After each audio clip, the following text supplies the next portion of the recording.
Welcome back to another episode of BDCRX, where myself and my partner Matt Uber invite guests on a weekly basis where we don't just diagnose, but we actually prescribe industry best practices. More importantly, we have the hard discussions and we ask the hard questions and we go back and forth. So, of course, well, first of all, let me introduce my colleague, my partner, Matt Uber. You want to say a few words, Matt? Man, I'm excited to have this conversation. I'm excited to learn from Mike here. The purpose of this whole podcast is to kind of get a variety of ideas, and I think that in kind of some of the pre-show notes, I think Mike has some great ideas, and Yeah. I'm excited for us to kick those things around a little bit. And Matt, you said it so awesome, man. This week I am so excited. This is actually a gentleman I've been following on LinkedIn for a very long time. His name is Mark the Car Guy Carrera. Listen, 35 plus years experience, started off as a technician. He's a speaker at basically all the big conferences, digital dealer, NADA. He's gravitated towards some BDC elements and now is the GSM at Coachella Valley Volkswagen, if I said that correctly. So I am super excited to welcome the one and only Mike, the Car Guy Carrera. Mike, how are you? I'm doing great, man. I'm excited to be here. Thank you Awesome. guys for sharing your time with me. I'm hoping to learn and share, man. Well, that's listen, with 35 plus years, I'm sure there's a story behind you. So let's actually just start from there. How did you get into the car industry? Like, there's a broad spectrum of people that are going to be watching the show. We're here to inspire. We're not here to attack anybody, but we are going to get to the root of some pain points. So let's start us off. How did you start? Really quickly, how did you start? How did you get to where you are? Really quickly, I'll summarize Well, 35 quickly. years.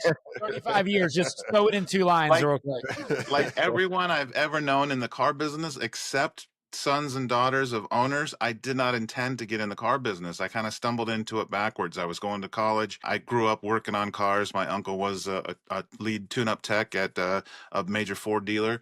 Got me in as a trainee. It was good money. I was putting myself through school. And as I continued to turn wrenches, I started looking at my long term and I thought I can get my degree as an engineer, electrical engineer, and start off someplace at, 30 grand a year, or I can just keep doing what I'm doing and making more money as a technician at the time. This is back in the late 80s, probably before either of you guys were born, but I was making real good money as a tech, as a tune-up tech. And so I stopped going to school in the evenings and focused on being the best technician that I could be. But in that process, I got to know the sales guys up front. I was doing a lot of, not to say it's okay, but I was doing a lot of side jobs, tune-ups, brake jobs and stuff for these guys. And they always had lots of money. They were always dressed real nice. They always seemed like they were just messing around out front. Anytime I walked out front, I was like, what do you guys do all day? It seems like you're making all this money for absolutely nothing. And one of the closers or team leaders was leaving that store and going to another store. And he made me the offer to join his team. At the time, I didn't even own a tie. And he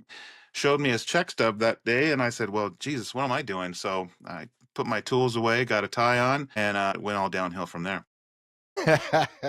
And I, you know what? That's pretty interesting. So no tie. Kind of sounds like the Wolf of Wall Street kind of thing, right? He shows you a pay stub, and you're like, all right, I'm in. But quite interestingly, similar to you, me too. Like I got into this by accident, started washing cars. Was only supposed to be for 3 months. 23 years later, here I am. But so in some of the pre-questions that we'd ask, you mentioned a pretty interesting concept, I guess, or a pretty interesting analogy.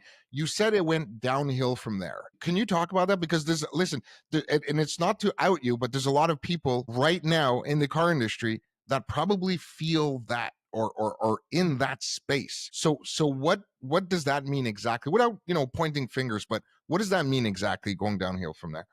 What it means for me is, and this has just been through a lot of self-analysis the last 10 years of my life, I gave up so much to the car business in that aggressive chase for income, titles, positions. I started as a salesperson, quickly set my sights on running the show, because back then, every Friday, it says, I say it as a joke, but every Friday was the sales meeting from Glengarry Glen Ross. People think, oh, you're just closing.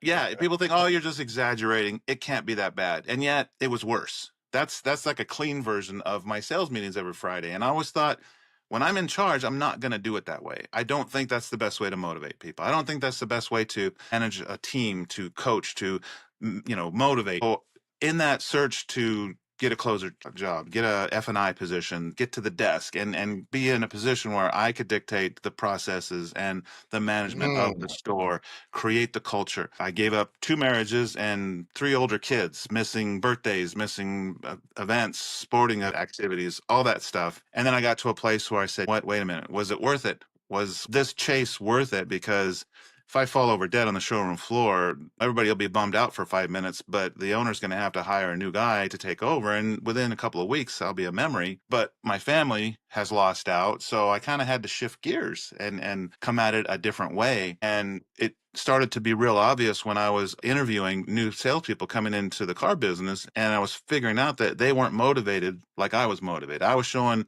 potentials of all these great incomes, and these kids were like, "Hey, that's great, but Fridays working and the weekends off, ugh, 5, 6, 7 grand a month. That's nice, but I really could be okay with like 2,500, 3 grand a month if I had Fridays off and weekend." It took looking in the mirror to realize I was wrong. I was not right by thinking these kids are stupid, they're lazy, they don't want to work. People want to work. They just want to have some balance to it. And I got to a place where my youngest son in my 3rd marriage was going into high school, and I said, I'm not doing this. I'm not giving up everything anymore to miss out on that. So I stepped away from retail for about 6 years. 2018, I took a position with a DMS company called Dealer Built. I was a account manager because I was very familiar with their system and I knew the team, and it's a small enough company. They have about 500 rooftops. I joined their team as an account manager, going out to stores and consulting and working with the users to try to improve their processes and use best practices and stuff. And I really enjoyed the consultation part of it because it kept me in the business. It kept me leading. It kept me showing people how to get better and helping celebrate those victories. But it also allowed me the flexibility of my travel. I could schedule around my son's games, my son's meets, practices. So I really got to enjoy more of his life than I had with my older kids and appreciate what I'd missed out. And then now that he's just graduated college. So the one drawback that keeps a lot of people in retail is that income potential. It's really difficult to match that income possibility in any other field without starting at the bottom and working your way up. And I didn't have that time to start over again. Yeah. I knew to get to that income level that I had given up for those years when Anthony was in school, the only way to do it was to get back into retail. So here I am back in the car business, running a store out in Palm Springs, California, and making a go of it. Nice. Matt? So what was was the main driver getting back into retail is the kind of elevation of him going to college and graduating college and being ready to make a new run at it? That was the primary goal of getting back into the retail side? I think it was, I realized I missed it a lot. I missed managing a team. I missed developing salespeople and helping them achieve great goals. The income level obviously was something that I was hoping to get back to. And knowing that he's out of college now, it kind of frees my schedule up. You know, there's no more football games. There's no more things. I can really get back into it because in a management position, it's not quite as easy as a salesperson to have that great schedule. Not that I'm complaining, but you know, if you're going to do it, you got to kind of commit to it. Yeah, and I would say, so what was the main thing about you going to the store that you're currently running, and what was the main thing you were looking for in that role? I mean, is there anything specific that stood out to you about that store, about that role as you re-entered in the force? Challenge. I think I'm a project manager at heart. I love fixing things. Anyone can walk into a store that's rocking and participate and help contribute. But at the end of the day, but if you go into just a mess and you can help clean it up, then at the end of the day, at some point when you're clinking those glasses and you look back and you think, man, we crushed it. We fixed this. The store I'm working at is a result of 2 stores in the Coachella Valley area combining into one because Volkswagen did their market research and they determined that it's really only able to support one solid store rather than 2 small stores. So multiple owner changes, multiple venue changes. They consolidated 2 stores into one point, closed a 3rd store on the other end of the valley. So now there's only one, combining crews, combining DMS systems, combining CRMs, slimming out that, just an incredible mess. And in that process, before I got there, every vendor that walked in the door that promised the owners, yeah, I can sell you one more car, they signed up with. So I got there with multiple vendors doing basically the same thing. a small sales team that was overwhelmed. They band-aided it with an off-site BDC. And it's going to sound, I swear to you, it's going to sound like I'm anti-BDC in this, but I'm really not. I just had a really, really bad experience with the BDC. I'm as pro BDC as you guys can ever imagine. Yeah. But it may sound like I'm a little bit jaded because this company was just so horrible. But Look, going through Not BDC, not to worry. yeah, We're gonna me get too. down to the root of it. We'll get down to the root of it. I saw an opportunity for, it's going to sound a little arrogant, but I saw an opportunity for me to shine. At the end of this, that icon that I have on my profile, if I'm going to keep that up there, I really got to turn this around and be able to display that Superman logo, right? For sure. I mean, there's so many verticals I want to talk about. Like, first of all, Mike, thank you so much for your vulnerability. It's not everybody that could do that. We share the same story. Having been 23 years, I miss soccer games, divorced as well. Like, this industry is very intrinsic. It's unique in the sense that it's not for everyone. However, if you get into it and you could survive those first couple of years, you're not going anywhere. I tried to leave. This is just what I'm good at. And you nailed it. So I want to talk about a couple of verticals right now for people listening. You brought up such great points. First things first. We operate in chaos. It's chaos. The automotive industry is just chaotic, and it's okay. So you have to be able to be comfortable in chaos. BDC Alchemy is my company. I build internal in-house BDCs across North America. And some of this stuff, some of the elements when I'm coaching BDC managers, directors as well, is I explain to them that the idea is to not get rid of the chaos. The idea is to organize the chaos. Like, it's never going away. So there's a couple of things in order to navigate in this type of ecosystem. So the first thing I wanted to ask you for the people listening, and I hope they're going to take notes because I pretty much have an idea of what you're going to say, but you were a tech, you did some sales, then F&I, and then a manager. How critically important were these job titles in your ascent to where you are now? How has that helped you organize the chaos a little bit better in your day-to-day right now? Some more than others. My first elevation to a team leader or closer or assistant sales manager, how you will. Overall, if I look back, was my favorite position because it was the coaching, it was the day-to-day upkeep and management of a sales team, developing 6 guys, at some point 8 and any coach, your job is to push a player beyond what they think they're capable of, right? Yep. And to get results out of them that they didn't even know they had internal of them. And those successes were just incredible and fun to participate in with the sales team. Finance, worst 3 years of my life. I love finance people because they're good at something I'm not. I realize it's not me. It's a different type of sale. You're selling an intangible, an idea. Hey, folks, you just bought this $50,000 car. It's nice, right? But come on, it's going to break. You need to protect. I'm, I'm kidding, but and then getting to sales manager, I got to enjoy the pluses of being a closer on a bigger scale. But at the same time, those keys, when they put those keys in your pocket, that responsibility is like 1,000 pounds in your hand, because I take very seriously my team's ability to feed their family. When things are tough, when things are slow, the drive home at the end of a day when you've blanked, or in layman's terms, not sold a single car in the course of that day, that drive home sucks. It weighs on you. But when it's great, there's nothing better. Well, I see that you're warmed up. We've thrown a couple of easy questions at you. Everybody's all warmed up. So the show is called BDCRX. We're here to hear from you, provide also, some knowledge, as well as also educate the people that are watching. Because like I said before, there's going to be a broad spectrum of people watching this, from ownership to GSMs, BDC agents, etc. So let's just shift a little bit. Let's have the discussion. Please don't answer what you don't want, but let's have the discussion.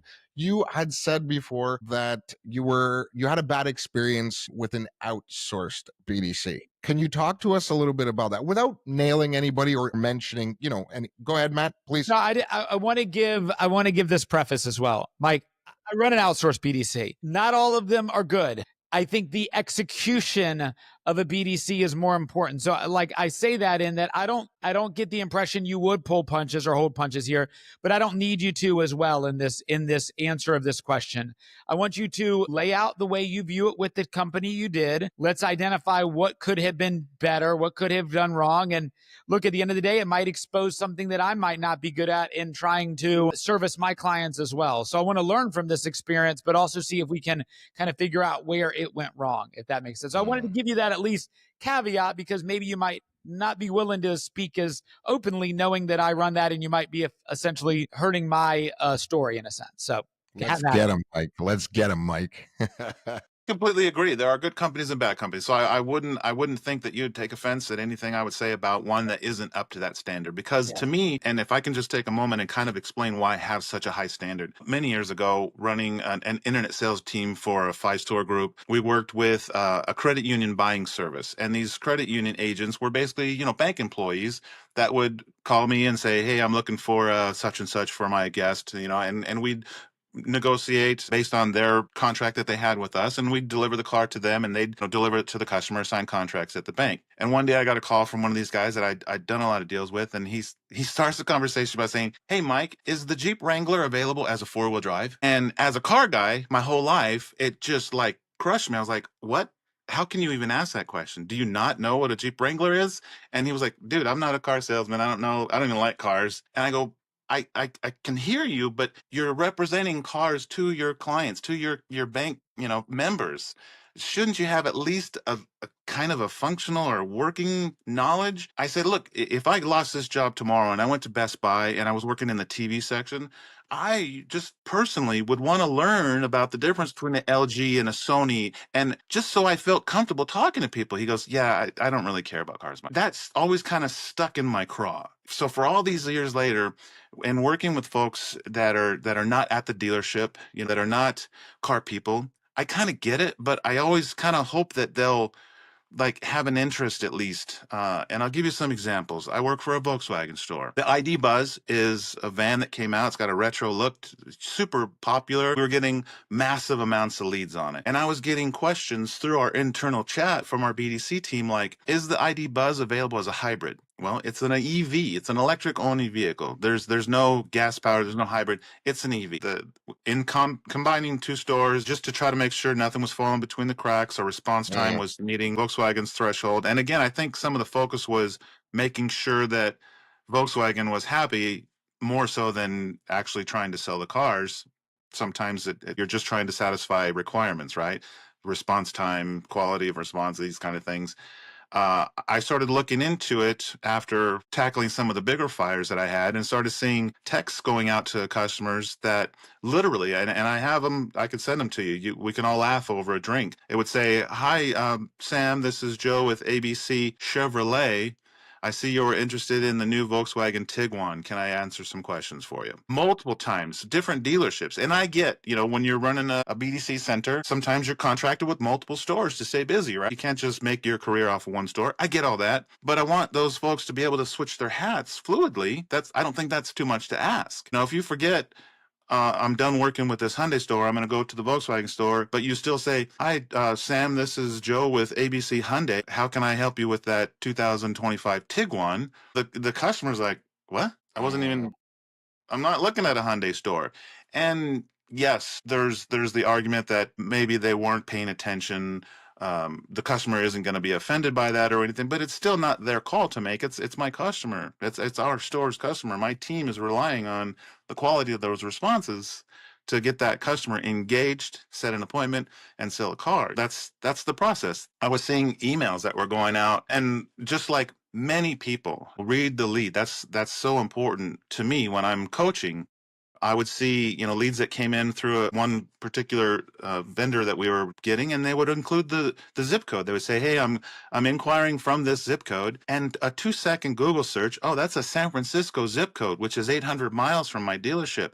The first response to that customer should not be, hey, we're open today from 9 to 8. What time can you make it in for a test drive? Because then it just sets up irritation on the customer's standpoint. The customer's like, no, I'm in San Francisco. I'm not going to be able to come in for a test drive. Can you just give me what I asked for? Which is basically telling the customer, hey, all that stuff you put in, all those notes, screw that. Irrelevant. Your time is irrelevant to us. We're going to do this our way. We got to stop forcing a customer through our hoops and understand that in this world, we need to make it as easy as possible to be our customer. They're not going to go through those same channels that they always did for us simply because we told them to. They want to do it their way. And usually the customer will tell us how they want to be contacted, how they want to be communicated with, and the process that they want to go through. Am I happy about it? Not necessarily.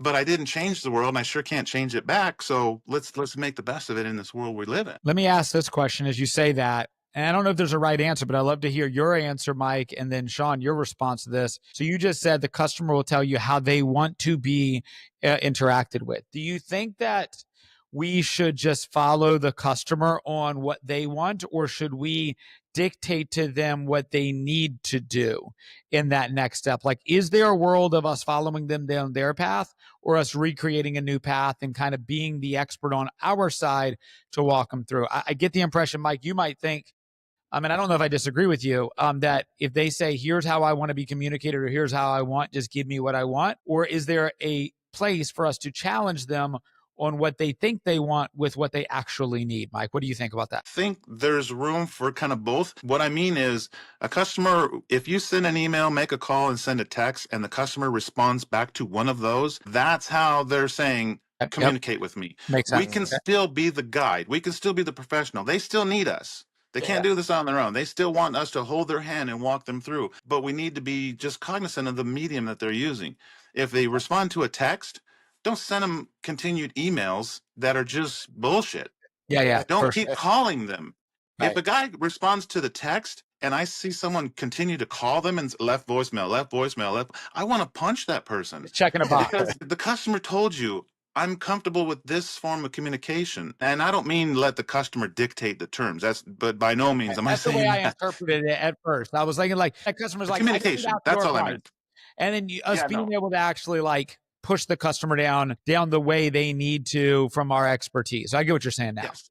Yeah, I agree totally with when they've told us text messaging is the way they're responding, we need to earn the chance to be able to then close the gap on calling. Shawn, what do you think? In this, if I may, in this particular, because outside of the coaching, there's obviously a large part is consulting, similar to Mike. And Mike, I just love your story, dude. We're similar in so many ways. What really, I was under the rooftop for 18 years, built 6 BDCs from the ground up, as small as 3 people and as big as 27 at one point, both service and sales. I could go from one to the other, or I could build both. The idea is this: similar to you, if I picked up what you were putting down, I was tired of celebrating mediocrity at one point, and in my mind, I'm like, okay, wait a minute.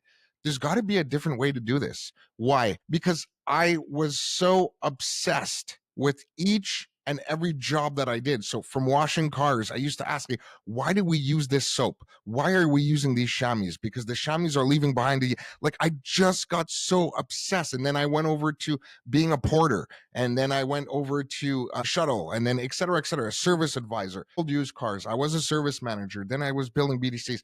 The reason why I'm saying that is to our point exactly. You need to meet the customers where they're at with regards to communication. So I totally get it, Mike. But on a different side, for anybody watching this is a BDC manager, because we're here also to educate. One of the things outside of what Mike said, 100%, I absolutely agree with him, as well as Matt as well. But one of the other things is that let's not get anchored necessarily to a one way of doing it. I would absolutely make it a habit of auditing your technology with regards to some CRMs are better than others, but I've never come across one that did it exactly the way I would like to see it. But some offer this feature. So in a lot of CRMs, they'll tell you, listen, first day leads, you engaged at this percentage, day 2, day 3, day 4, day 5. There's a certain cadence in which you could go into the reporting and get an idea of, okay, I don't know, 40% of your people are communicating with you on day 6.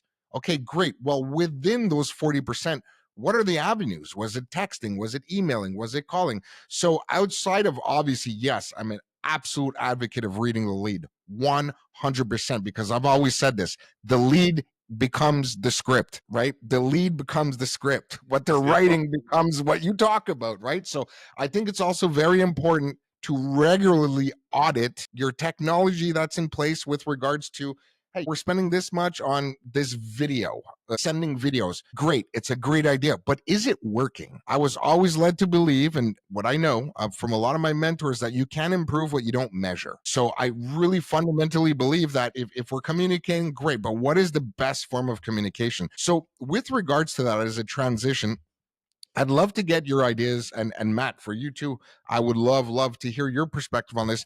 I want to talk about, since we're talking about communication, the long-term follow-up, or as they say, cadence, right? Day 1, day 2, day 3, day 4, day 5, et cetera, et cetera. First things first, I'd love to know what you guys are doing. Like, you don't have to give your secret sauce, but I'd love to get an idea of, because I believe you went to an in-house, correct? Or you're considering an in-house? In-house, yes, we did in the contract with the outsourced BDC, and my team. I'm running with 6 salespeople, and I hate to use the term hybrid, because essentially my belief, everyone walking through the door has been on the internet at some point. There is no internet or regular customers. Yeah. They're not these races of people out there. Oh, those are internet people over there. Those are fresh ups. Those are phone ups over there. They're just customers, and customers are just people like us, right? Yeah. But when I finally got to the point where I said, we gotta stop this. We're gonna send in our 30 days. We're done. We looked at their process that they had in place. We looked at what you were talking about is beautiful, because we actually looked at our biggest points of contact through the cadence that was in there. And Correct. we went from these 9,000 steps that, I'll be honest with you, as a salesperson, I can remember, walking in and seeing 200 tasks in your to-do list. It can be daunting. It can just be like, oh, damn. And if I get a customer, how am I going to take time Yeah. to sell a car and then come back and finish all these things? And I'm not saying it's not worth doing, but if you start the day just like punching your people in the face with just a massive amount of stuff, then you get that. I'm just sending satisfied tasks. I'm just clicking boxes, going through the line, and I'm just sending nameless, voiceless stuff that's not helping me get to a car deal, but it's going to clean my sheet. So at the end of the day, my manager doesn't yell at me for leaving undone tasks. They become just tasks. Right. We Yes. slimmed down our cadence drastically based on the points where we had the best responses, and we had to build them for each different type of customer. The uncontacted is the one that everyone focuses on, but we've got the contacted, we've got a text cadence, we've got a phone cadence, and we've got an internet cadence, because there are people that will only respond back to the emails. There are people that just like the texting. So I don't think it's great to send a day 2, 3, 7, 30 email to someone that's texting me. Maybe a follow-up, a long-term, yes, but not every single day. If they're texting us and we have contact, why send those generic emails, that don't accomplish anything? So we really looked at it, because I don't want to burden the team. I want to free them up so they can sell cars. That's the end of the day goal, right? Is to sell vehicles. And the internet gives us access to customers that aren't walking in the showroom floor. So let's make sure we treat them as important as the people that walk in. I'd say for me, Shawn, our big emphasis is actually increasing our overall long-term follow-up. When we first started working with our biggest client and our first client, the need and objective was we just sold first 6 days, and everything after 6 days kicked back to the store. They took care of long-term follow-up. And uncontacted follow-ups. We just did a heavy workload of over 14 calls, 6 texts, 6 emails in 6 days. That is slightly modified with that client to where now we're handling days 1 through 2. We pick up after 6, and we run a full 6-month cadence as well. I would tell for any of you guys that are considering using an outsource company, if they have a one way that they do it, probably not going to be very good for you, because I would say the advantage that I have is that I'm able to modify our ability to deliver the results for our customer based off of what they need, based off of what that market needs, what that store needs. And because every store has different values. I mean, I've got some stores that have a really, really strong internet director, and we're going to work very differently with a store that has a strong internet director, that we can essentially do all of the legwork that they don't want to do or have the time to do. And then once we're able to make contact, then we can transfer that contact relationship to the store through a TO or through an appointment. And then once that contact is made, then he takes it home. There's other stores where we'll follow up after every show that didn't buy, and we'll do CSI calls and kind of keep the conversation warm.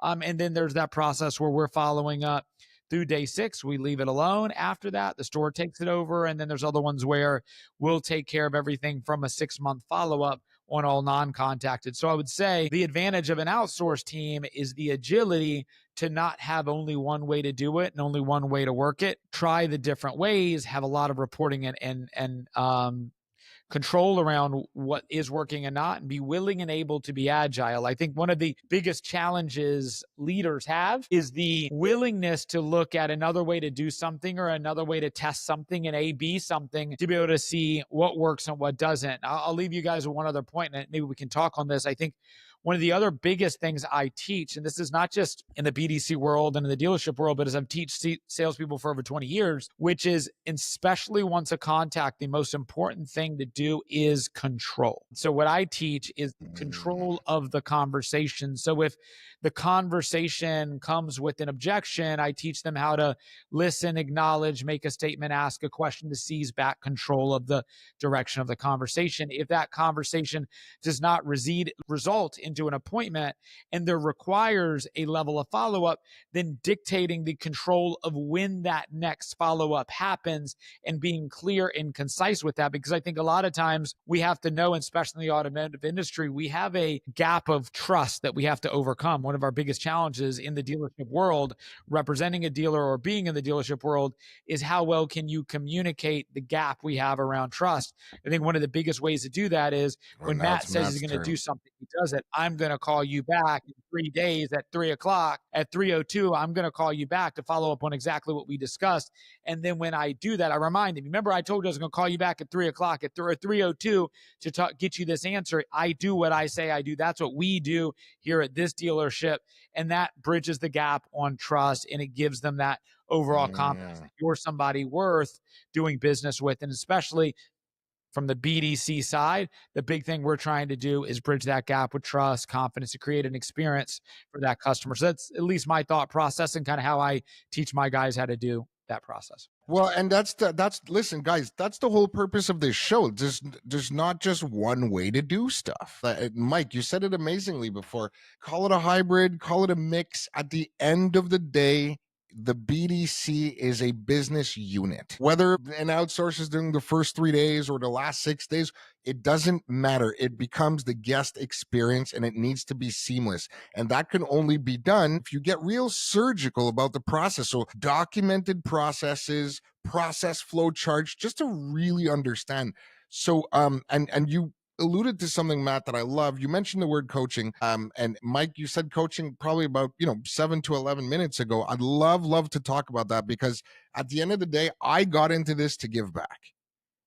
I'm not a vendor that became a car guy. I'm a car guy that became a vendor. The reason why is because I wanted to coach. There's a definitive blueprint to approaching the leads, like everything we're talking about: reading the lead, having a cadence, looking at the reporting, which days historically are we contacting them with, and everything we've been talking about. So I would love to get your perspective with regards to coaching. So you have 35 plus years experience. You're slowly going from an outsource to an in-house. I'd like to better understand that setup really quick. Is there currently right now, is it an internet department, or is there like a BDC manager or is it going to you? Like, what's that setup look like as you transition? The switch has been flicked. We're done with BDC phones and internet. So all leads are coming into the CRM and round robin to the salespeople based on schedule. Okay, so it's going to the floor. Beautiful. We rewrote our entire process, and if I can back up, I'll give you the story. Yeah, for sure, of course. Yeah. Back in and this is going to be funny, but back in 2005, I was the worst sales manager that internet people fear, because I was the just get them in guy. I cringe when I look back, right? I was running a big Ford store. We had an internet guy. He would always come up to the sales desk, "Hey, Mike, can I get a quote on this?" And I was like yelling at him, cursing at him, "Get away from me. Just get the customers in, man. I don't have time for this." So on a busy weekend, I actually fired him. Skip forward 3 months later, I get a better job, GSM at a Honda store, large Honda store. About 3 weeks into it, the GM calls me into his office and says, "Hey, Mike, I know you got plans with it was a part of a big group, and they were building a new store. My goal was to take over that store. I got the feather in your cap that's going to make it work and really make you shine in this organization. I need you to take over my internet sales department." And it was like the car gods kicked me in the teeth. I went from firing the internet guy to, and I said, "No, I don't want to do it." And he goes, "Mike, you see that business card there, that title?" And I go, "Yeah, I get you're the GM." He goes, "It's time for you to make a choice what you want to do with your career. Are you going to take this opportunity, or are you going to part ways. And I'm like, are you serious? This is your line in the sand? He goes, yeah. So I went home that night and I had to flush out everything I thought I knew and all my preconceived hatred of, all things internet. And I just jumped in. I created a bunch of fake email addresses. I started emailing stores all over. I actually emailed from California. I hooked up with Paragon Honda, right? I'm sure you guys are familiar with Brian Benstock. Yeah, that's Brian Benstock. Brian Yeah. Benstock in 2005 is who I learned so much process and procedure in internet sales, right? I got all these emails and calls. I put my phone number. I was taking calls all day long and hearing what people were saying. And I decided what I liked if I was to go through this process as a customer. Skip forward to 3 months ago. I tasked my salespeople. I said, look, you guys want to shut this thing off? You guys need to come to the table and participate with me in this. I want you all to create a couple fake email addresses, Joe Smith at whatever. You can't use John Bender at Hotmail because that's mine from the Breakfast Club. I'm aging myself. I said, but mystery shop dealers, it doesn't have to be the same make. It doesn't have to be in the Coachella Valley. It could be anywhere. Just pick some dealers. I gave a few examples of volume dealers that I thought would be good for them to see. And I said, next week, in the next couple of weeks, bring back ideas that you like, whether it's an email, whether it's the way the phone call was handled, whether it was a text message. Let's put all our thoughts together and let's rewrite this process, the 6 of you and me together, so that we're all bought in, so that we're all enjoying. We all think this is going to work, and let's make it ours and really stay with it. And I felt that if they had an interest in it, if they were participating in it, then it wouldn't be just something they were going through the motions on. They would be something that they felt like they helped create. So they would work, and it's still in its infancy. We just shut it off at the end of May, going into June. So June was our first transition month, and we had a lot of kinks we had to work out, getting the new emails into the CRM. I think I'm a technology expert, but sometimes I'm not. So there was a lot of hits and misses, but I think the dust has settled a little bit, and I think July is really going to be a great month for us. Notwithstanding all the changes that we've gone through, we had some momentum going, and then, hey, there may be some tariffs, there may not be some tariffs. Oh, slow down. Hey, there may be all these things happening. Oh, slow down. So we're trying to get this theme built up, and there's all these external things hitting us in the face too. So that presents a whole different set of challenges. Right now, as you make that transition to your second month of making this full transition today, what would you say are maybe your top 2 or 3 things that you still feel like you need to overcome or need to stabilize or still address and fix with this new structure? My current concern right now is that long term. You and I both know that the low hanging fruit is where the attention is applied.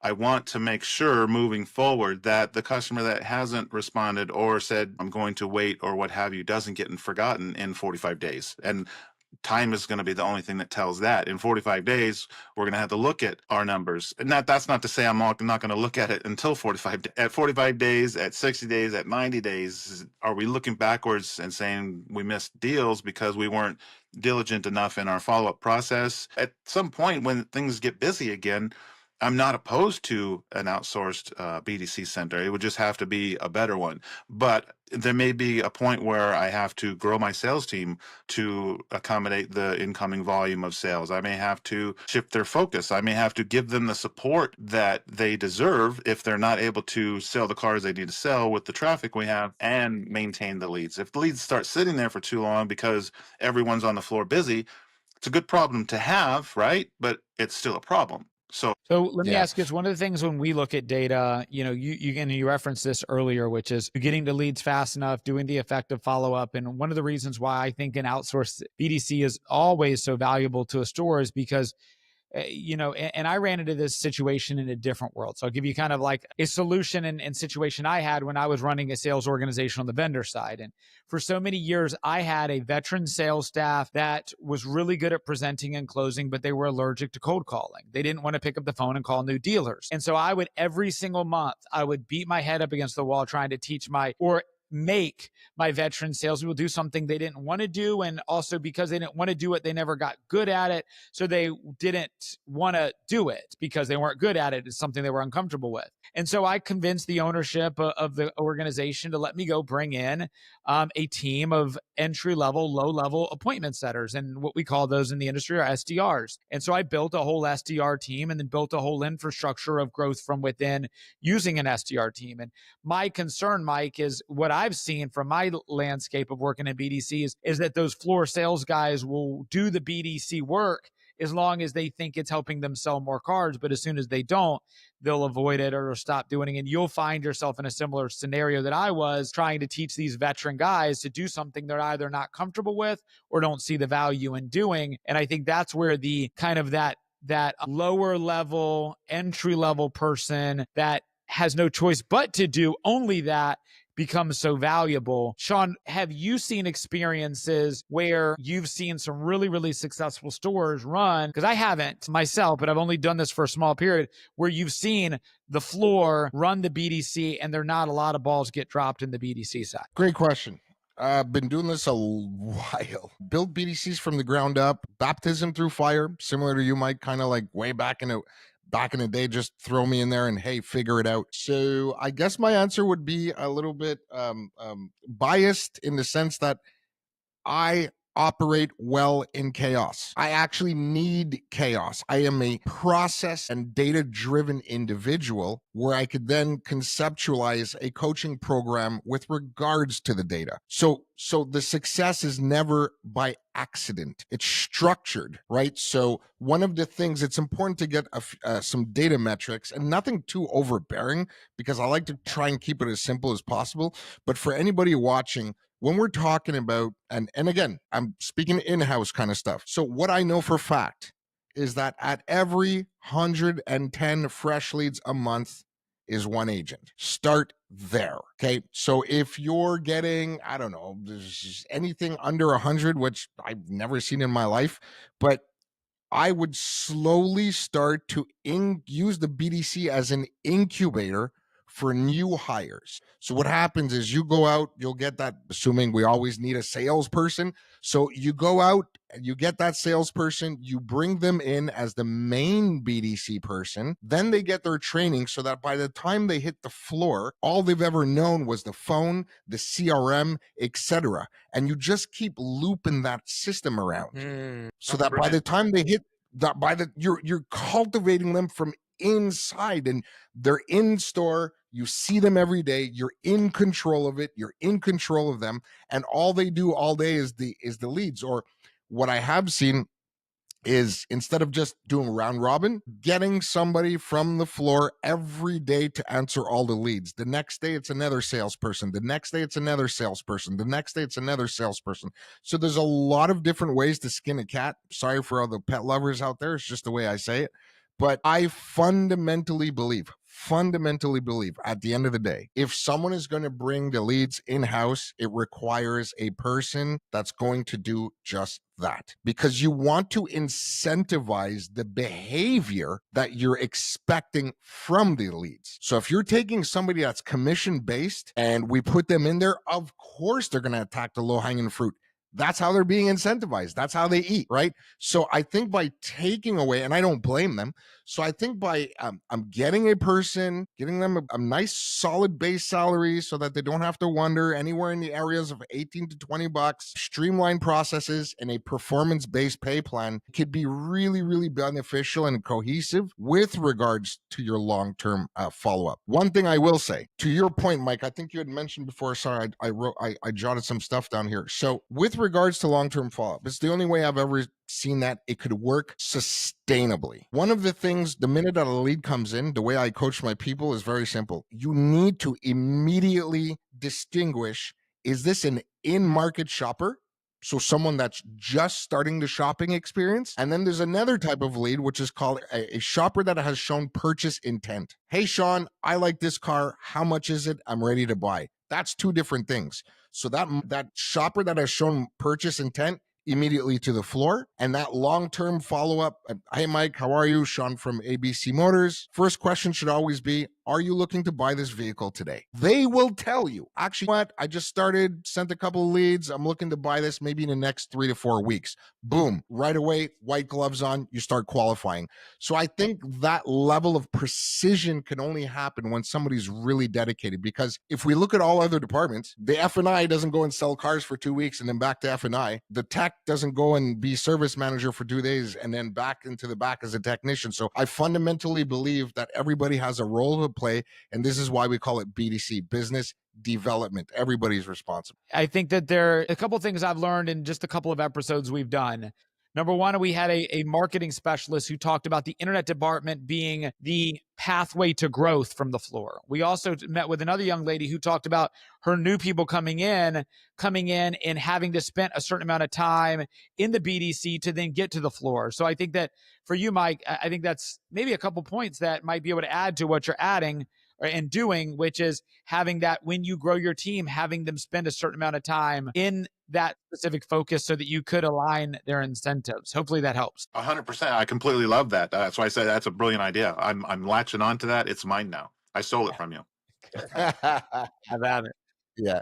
And it's all part of using the BDC in this particular case, because roughly how many units are you doing a month? Just rough numbers. You don't have to be so specific, but 65, 70 right now.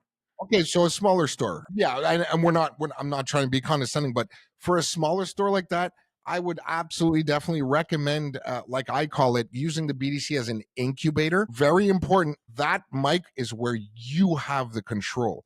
You document the processes. You create the cadence. You create the quote unquote scripting and the coaching and what have you, so that it's all being governed inside of a hub. That's what I Right. call And the it BDC, the hub. simplifies it. It's Focused on one person. Not that I'm not going to work with my team, but correct. then I'm coaching one on a day-to-day Correct. basis rather than coaching the Correct. same thing for 6 different people Correct. And on then their different that schedules. person, exactly, that person hits the floor, gets replaced by another person because they got promoted. And then now what we have is we have an internal culture of people that are all trained the same. But obviously, like you said, there's about Person becomes the trainer for his replacement. Before he can be correct. promoted, he's got to bring Correct. the next person in and up to speed. Correct. Then that Yep. determines his ability to get out onto the floor or her ability There to you get out on the go. floor. Exactly. And then but all of a sudden Mike has more bandwidth.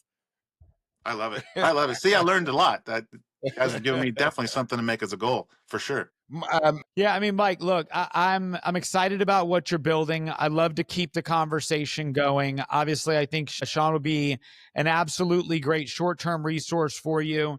And maybe even a long-term resource for you as you continue to make these transitions, as you stabilize what you're doing and you explore the idea of needing some help and some additional staffing on the long-term process. Anything me and my team can do to help you, by all means, let us know. I think the most important thing here is that we've got a new friend, a new guy that we can learn from in the industry and continue to bounce ideas off of you. So first off, once again, Mike, thanks for sharing your story and sharing with us everything you've got going on, man. I look forward to learning more and to watching you more now that I know you better. Fantastic conversation. I really appreciate it, man. Both of you guys, fantastic. Yeah, and in closing, Mike, for anybody that has a smaller store that are a similar situation as yourself, whether maybe it's the reverse, maybe they tried it in-house and it wasn't working and now they want to go out, or vice versa. What are maybe one or two things that you would help them, or what are one or two things that you would recommend to somebody that's in your situation that helped you? The first thing I would recommend, and that's the hardest thing for car guys like myself to do, is to let go of your ego. I mean, I say, like you've said it a couple times, 35 years. 35 years doesn't mean anything. It really doesn't. It doesn't open any doors for me. It doesn't get anything accomplished. I think I've gained a lot of knowledge until I talk to folks like you. That was just a brilliant insight. And the first impulse is like, why didn't I think of that? And then you get like defensive, like, well, when you hear great ideas, just let go of your ego and say, that's a freaking great idea. I'm going to adopt that. Because the business.